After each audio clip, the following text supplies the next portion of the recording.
and welcome to Inside Hawaii Real Estate. I'm Will Tanaka with my co-host, business partner, and wife, Leonie Lam. Thanks, Will. Together as full-time realtors, we're bringing you the latest in Hawaii real estate.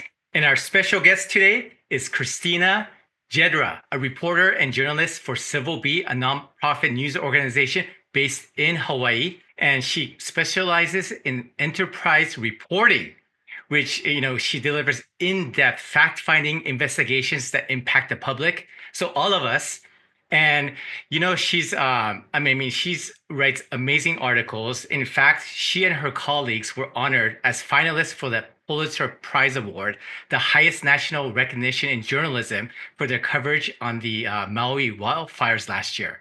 And she's really known for asking the tough questions so that all of us could be educated and just learn a lot from her journalism. So welcome, Christina.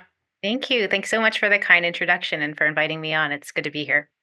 Welcome, Christina. We definitely follow your wonderful investigative articles. Anyone who owns a home or is looking at purchasing a home, um, you know, we're going to be talking about the building permitting situation here in Honolulu, and it's something that you want to pay attention to because, you know, we asked Christina to join us because she's done some heavy investigation into matters pertaining to the Department of Planning and Permitting. And, this can be a significant area of concern for a homeowner because it can affect the value of your property. It can cause legal consequences, just a lot of additional issues, and especially when you're looking to sell the property, whether it's now or later on. Yeah. So, Christina, over this past year, you've done a lot of work and investigation. And what's your general findings with the Department of Planning and Permitting? Well, for many years, it's been really hard to get a permit for building new construction or renovating your home or even your business. It's been bad, but in the past couple years, in recent memory, it's gotten extremely bad.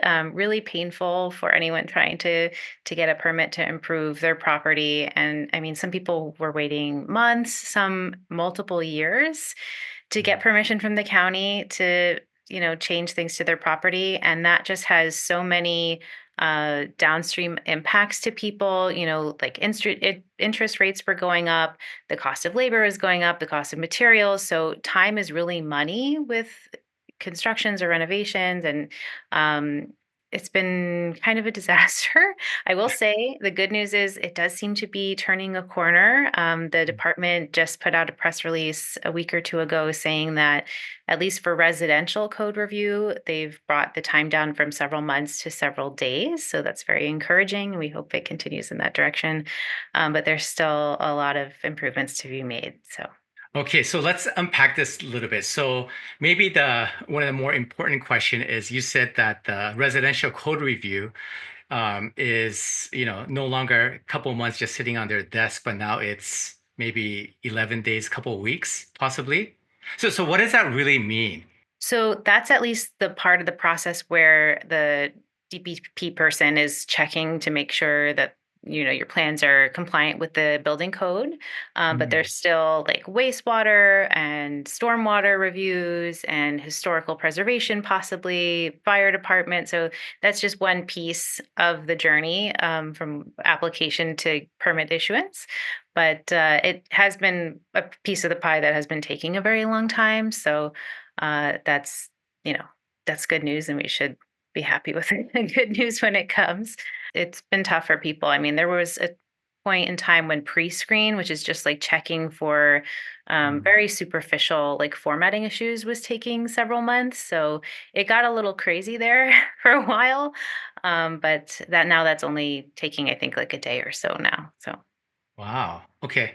So, I mean, we can't expect the public to say, okay, it's going from a couple years to a couple weeks or a couple months, but at least the process is on its way to improvement. And even the first step where it's not really just sitting on their desk, they're getting to it within the first couple of weeks upon receipt. So I think that's fantastic news. Yeah, we hope it keeps going in that direction Yeah. for sure.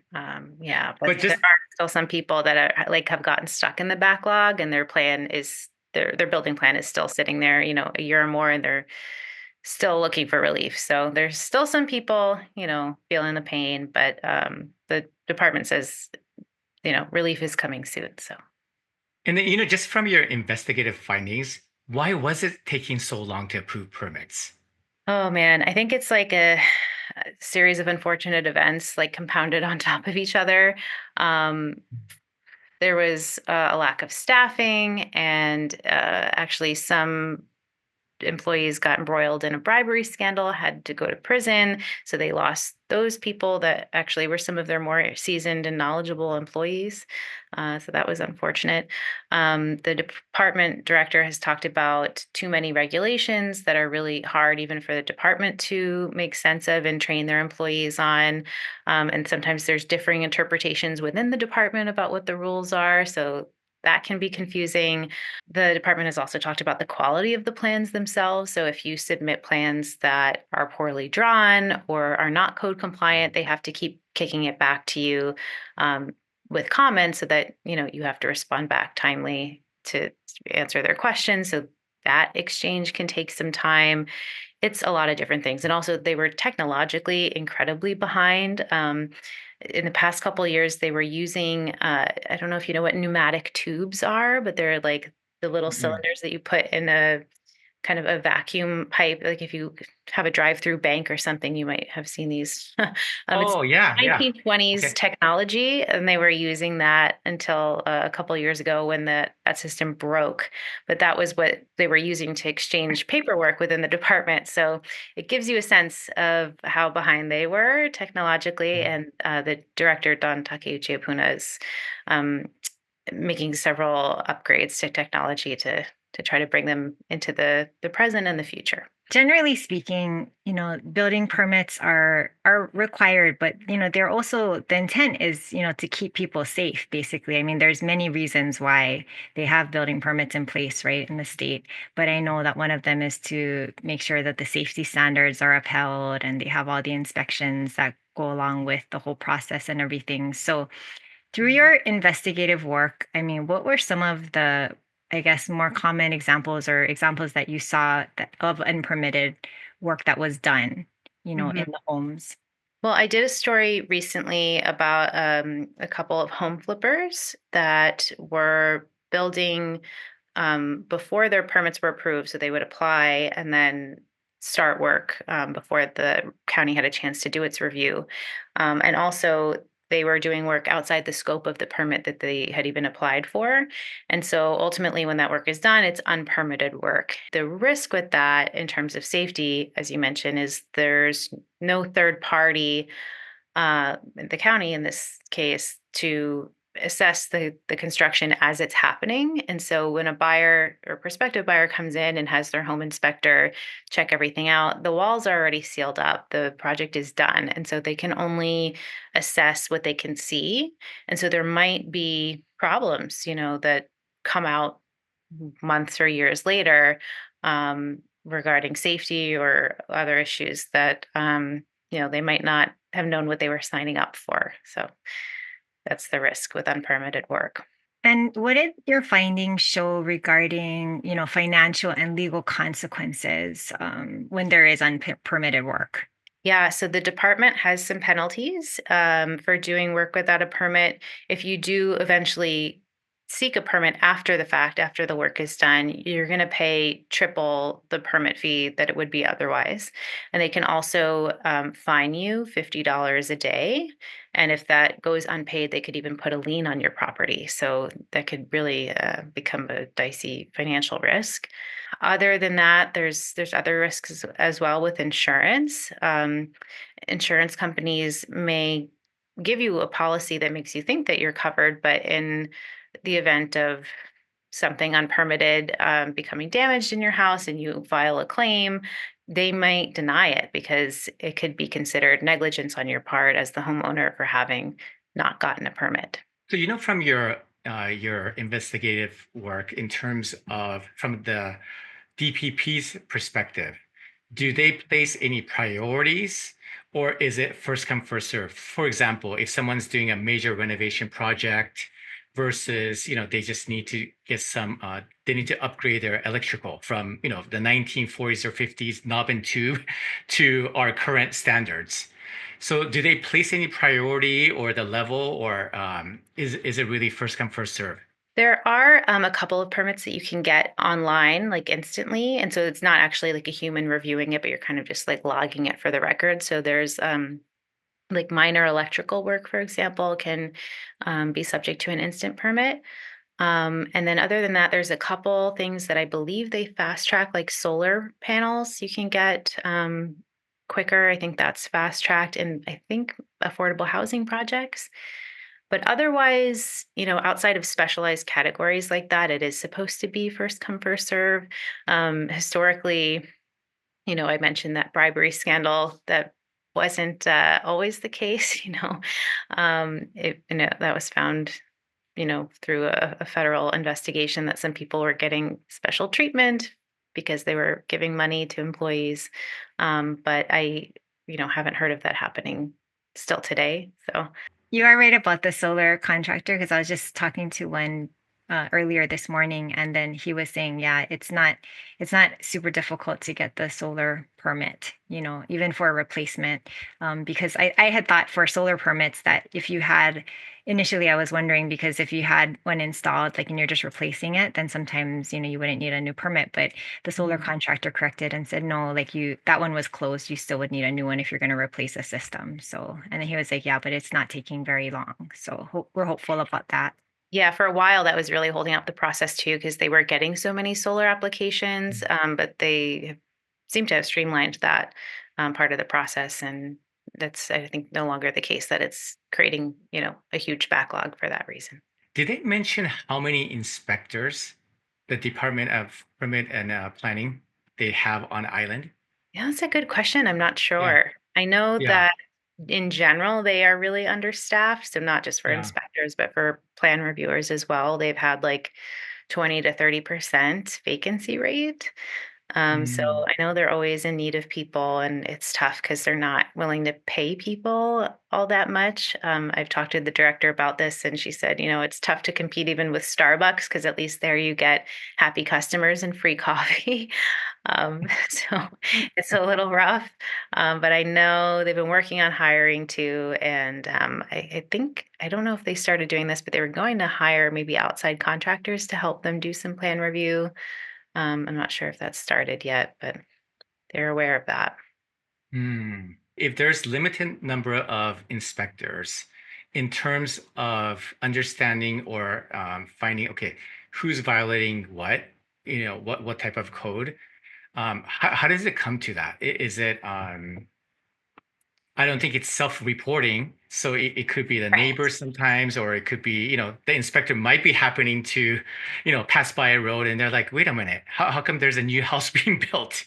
Right. Yeah. So it is complaint driven. So folks, be nice to your neighbors because they would be the first to report you. It's like people that Mm, see it and get upset and call into the department. Really, that causes them to become aware of these things. So, in the case that I wrote about these home flippers, they had a television show, and people saw the show and put in some complaints because of what they were seeing. But yeah, other than that, inspectors can become aware of violations also if, mm, say, you bought a house that had unpermitted work and you wanted to do your own alteration to it and you wanted to get a permit for that. When the inspector comes onto your property to assess the new work, and they see unpermitted work from the past, even if it was done before you bought the property, they can cite you for that, and they can say, well, you need to address this old unpermitted work and get that permitted before, you put in the new project. And so mm. that can be a headache as well. And oftentimes when people do renovations or upgrades or sometimes even repairs, they're not, a homeowner or a prospective buyer, they might not know if a permit is required. Right. And I mean, oftentimes you might not need an architect or draftsperson for certain types of upgrades, for example. Hmm. So in terms of resources, for example, of course, you might expect a licensed contractor to know the code and what the DPP requires. But is there also resources on the government side where a consumer, like let's say I wanted to renovate, or is there resources on that where, there's a action line or a call line? Yeah, you can call the Department of Planning and Permitting and ask them, do I need a permit for this? As a first reference, you might want to just go to their website and they have, kind of a frequently asked questions page. And it talks about what some of the requirements are. For example, if you're doing just kind of a general repair to something, say replacing shingles on your roof, you don't really need a permit for that. If you're making a completely new roof with, replacing the structure, then you would. And they touch on that on their website.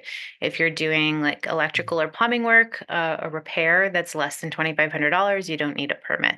So it's good to know that kind of stuff right off the bat. And you can see that online. But if you have questions, you can definitely call them and they encourage that. Um, and yeah, for your plans, like anything like if you're adding an addition, adding bedrooms or bathrooms, that's most likely going to need a permit. We definitely reference the website quite a bit, and we send those out to, prospective buyers that are looking to purchase a place. Or we often do a lot of research using their website also because there is a way that you can search specific properties. So you can see what, at least it depends because a lot of our homes here in Hawaii, whether homes or condos, they're, older. So the records only go up until a certain point sometimes. But you can do a search for specific properties and kind of see what was applied for, what closed, if there's still open permits, cursory Exactly. at least. And then there's professional company that we hire to actually do a more thorough report. Yeah, that's great because you want to know what you're getting into. So you can look on their website if you have like the TMK, the tax map key number, or the just the address. You can usually see what building permits it got. You can also see what violations may have been present that maybe Mhm. they were left unaddressed and could become your problem if you buy the property. And you can also just go to the department at the Frank Fossey building downtown and buy a copy of the as-built plans and compare that, do a walkthrough of the property and see like how does the reality compare with what's on paper, and the difference will probably be unpermitted work. In terms of violations, earlier you spoke about the triple permit violations, where if a permit costs $1,000, a fine would be 3,000. So 1,000 plus 3,000, 4,000 for doing unpermitted work. But you also mentioned about a potential fine of $50 per day until this Mhm. is remedied. And if someone, let's say they have multiple properties and, a few years ago, monster homes was a hot topic issue. So in those type of examples, and if you're a multiple violator, what happens? So at first you'll get a notice of violation, like when they first, catch the wrongdoing, whatever it is, and you have 30 days generally to remedy it. If the remedy is getting a permit and the delay is kind of DPP's fault, they're kind of Hmm.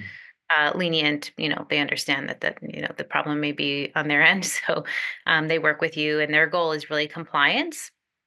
Hmm. But if the violator is not complying and is not really making a good faith effort, it can become a notice of order, an NOO, and that's when those daily fines can really start accruing.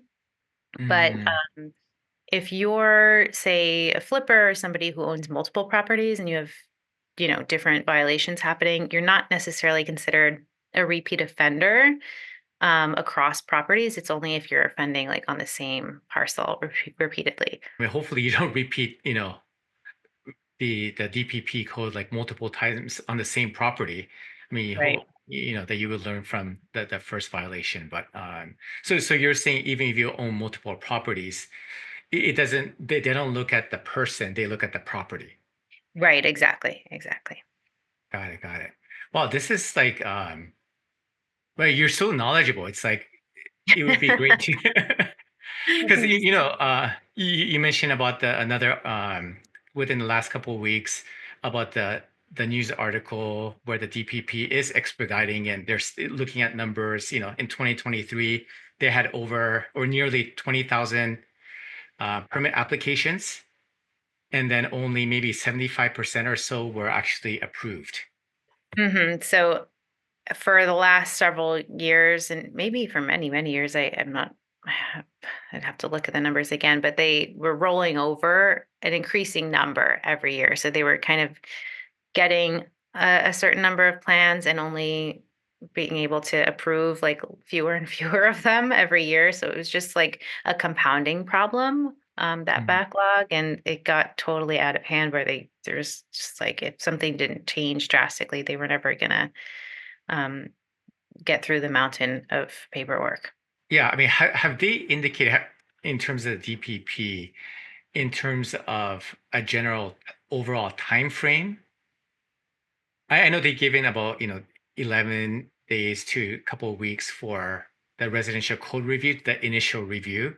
But is there any overall time frame that's been given? Like, for example, we know of someone who bought a vacant lot. They went through the whole permit process, and it was just taking too long. So I think it took nearly 10 years. I'm sorry, not 10 years, 2 years to finally get the approval on Yeah. top of the association approval. It's like, wow, this is like, we want to build a dream home, but this is taking too long. I think they're saying now the whole thing should take a matter of like weeks instead of months, if I'm recalling correctly. I can't remember the exact number, but they claim that they've really turned things around, at least, for new plans coming in. And as long as your plans are, quality plans, as they say, that there's like few, if any, comments and corrections to be made. Mm. So that's the department's advice is to, work with people like architecture firms that really know what they're doing. Um, but yeah, it's hard for like a layperson like myself to know who should you work with and how do you know like where the delay is. Sometimes the delay is with the contractor themselves and Mm. well, at least this is DPP's perspective. They say, people blame us for everything and sometimes it's with their own contractor. Yeah, I think that's a good point because I mean, it could be with the architect, it could be with the contractor, it could even be the client, right? So whoever's, Sure. making they decide to make modifications. I think any of us who have been through our own home renovation, it like you make changes along the way. Sometimes it's because of cost, sometimes it's because as during construction, there's things that are discovered. So it's like you have to make a change from the original plan or just different. There's so many things and factors that can come up when you're doing construction anyway. So I can see how that would, make that would cause changes to the existing permit application and just cause more delay there too. So I could kind of see that as well. Yep, it's both sides can drag things out. You know, ultimately people would like to just get a quick response from DPP and they say that their end is getting faster. So maybe the contractors that have been scapegoating DPP will have less and less of an excuse as things improve at DPP. I hear you. Yeah, I definitely think that is well, it's really promising to hear at least and the update and all of the information, is so fantastic. And I think you're doing such amazing work through, with Civil Beat. And so if people don't know about Civil Beat, can you kind of just give us a little bit about the mission? Of course, yeah. So Civil Beat is a nonprofit news organization here in Hawaii, and we um, cover issues statewide. But our office is in Kaimuki, and our mission is really to uh, watchdog the government and cover public policy and be a public service to the community. So we want to empower people with the information they need to make decisions in their everyday lives, choose who to vote for, and like I said, hold their government accountable. We can write about problems and potential solutions and foster kind of community conversation to make things better for everyone. Do you think you'll be doing some follow-up work on the DPP unpermitted work, just this whole hot topic?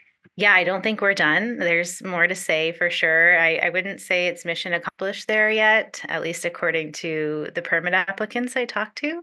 Yeah. So we'll continue to keep an eye on them, and if anybody has story suggestions for us, things that we should be writing about, please email us at news@civilbeat.org. Well, you've been fantastic. I mean, You're so knowledgeable. We love your writing, your investigative work, and I think it just really opens our eyes to what's really going on, just across the board. On the public side, the government, I mean, the whole public policy, government, and yeah, we look forward to you doing more investigative work in real estate in general. Absolutely. Well, thanks so much for having me. It's great to be able to talk with your audience. I think there's so much to say about real estate here in the island. So I look forward to continuing the conversation. Well, thank Thank you you so so much, much. Christina. Thank you, Christina.